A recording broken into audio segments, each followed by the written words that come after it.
কাউকে বিশৃঙ্খলা সৃষ্টির সুযোগ দেওয়া যাবে না, যুদ্ধ পরিস্থিতির মতো সতর্ক থাকতে হবে।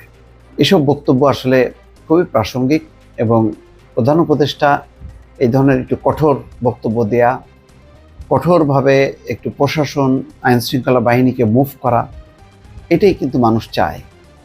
যেভাবে সাম্প্রতিক সময়ের যে পরিস্থিতি, মানুষ খুবই হতাশ হচ্ছে। প্রতিদিন রাস্তার উপরে বিশৃঙ্খল একটি পরিস্থিতি, এই দাবি সেই দাবি। কাল রাতের বেলা জুলাই গণ অভ্যুত্থানের আহতরা সেই মিছিল করতে করতে একেবারে যমুনায় যে বাসভবনের কাছাকাছি অবস্থানে চলে যাওয়া, তিতুমির কলেজ লাগাতারভাবে, তারপরে তার আগে 7টা কলেজ, তারপরে নানা গ্রুপ সড়কে সড়কে, যে ধরনের একটা পরিবেশ পরিস্থিতি, মানুষ খুবই বিরক্ত হচ্ছে।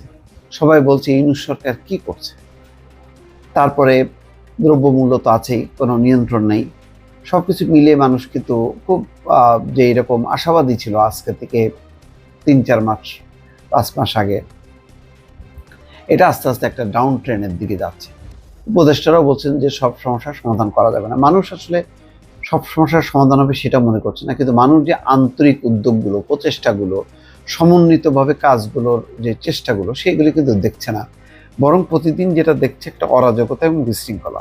সেই পরিস্থিতিতে ডক্টর মোহাম্মদ ইউনূস সম্ভবত এখন একটু কঠোর হচ্ছেন, বক্তব্য দিচ্ছেন, বুঝতে পারছেন যে পাবলিক সেন্টিমেন্ট ভালো না, রাজনৈতিক অঙ্গনেও শান্তি নেই। নির্বাচন কখন আগে, মানে ডিসেম্বরে নাকি জুলাই আগস্টে নাকি 26-এ নাকি আরও পরে, সেগুলো নিয়েও একটা অশান্তি।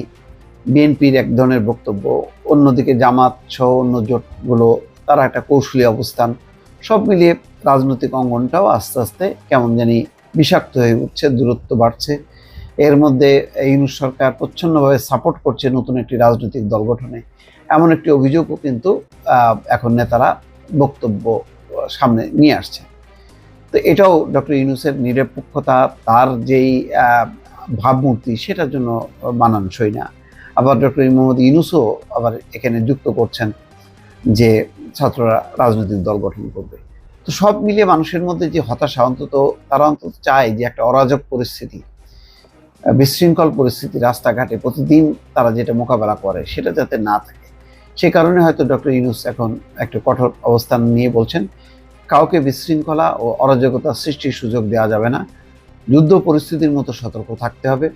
রাষ্ট্রীয় অতিথি ভবন যমুনায় আজ সোমবার নিরাপত্তা বাহিনীর শীর্ষ কর্মকর্তাদের সঙ্গে আইন শৃঙ্খলা পরিস্থিতির পর্যালোচনা সভায় প্রধান উপদেষ্টা এই কথা বলেন।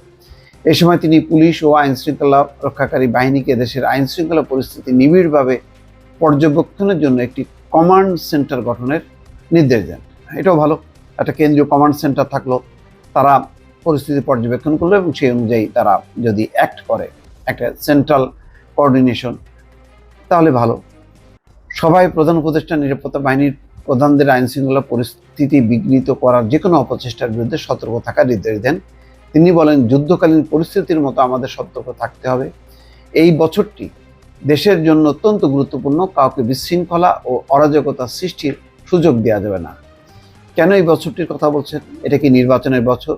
এটা কি অন্য কোনো এমন কোনো ঘটনা ঘটবে তিনি আশঙ্কা করছেন, নাকি কি কারণে, তার কিন্তু বিস্তারিত ব্যাখ্যা তিনি দেননি।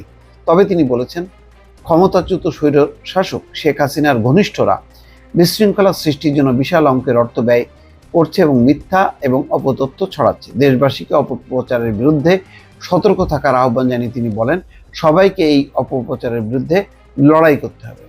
যাই, খুব ভালো। এটা যদি আমাদের অবশ্যই একটি কমান্ড সেন্টার এবং কমান্ড সদর দপ্তর স্থাপন করতে হবে, যা পুলিশ ও নিরাপত্তা বাহিনীগুলোর মধ্যে সমন্বয় সাধন করবে। তিনি বলেন, নতুন কমান্ড কাঠামো দক্ষতা ও নিবিড় পর্যবেক্ষণের মাধ্যমে দেশের সব বাহিনী ও থানা, আইন শৃঙ্খলা রক্ষাকারী সংস্থাগুলোর মধ্যে সমন্বয় সাধন করবে। এটা ভালো, এটা হয়তো একটা সমন্বয় কমিটি করার কথা বলছেন। যদি কমান্ড কাঠামো তৈরি করে, ভালো। মোট কথা, মানুষের মধ্যে একটা স্বস্তি চায়। মানুষ দেশ জুড়ে যে ধরনের চাঁদাবাজি, যে ধরনের বিশৃঙ্খল একটি পরিস্থিতি, হঠাৎ করে রাস্তায় নেমে আসা, মাজারে আক্রমণ করা, এই ঘটনাগুলো প্রতিহত করতে হবে এবং এমন একটা অবস্থা তৈরি করতে হবে যে অন্যায় করে কেউ রেহাই পাবে না। সেরকম ঘটনাগুলো তাদেরকে তৈরি করতে হবে এবং ব্যবস্থা নিতে হবে, এটা দৃশ্যমান করতে হবে, তাহলে মানুষের মধ্যে একটা আস্থা জাগবে। দর্শক ভালো থাকবেন, আল্লাহ হাফেজ।